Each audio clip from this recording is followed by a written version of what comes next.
এবং আমি এটাও বলি, আপনারা অনেক দূর তাকিয়ে সিদ্ধান্ত নিন, না হলে কিন্তু বিপদ হতে পারে।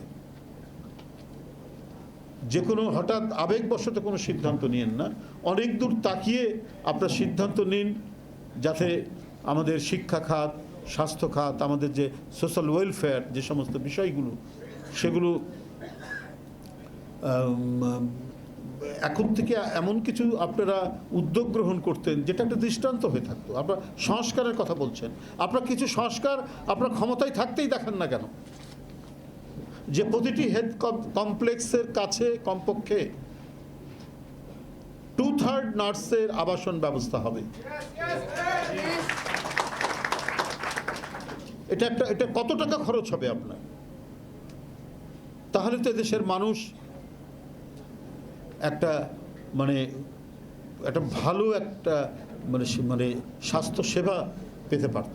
এটা আপনারা দেখান, এরপরে যেটাই নির্বাচিত সরকার আসবে তার কাছে তো একটা দৃষ্টান্ত হয়ে থাকবে।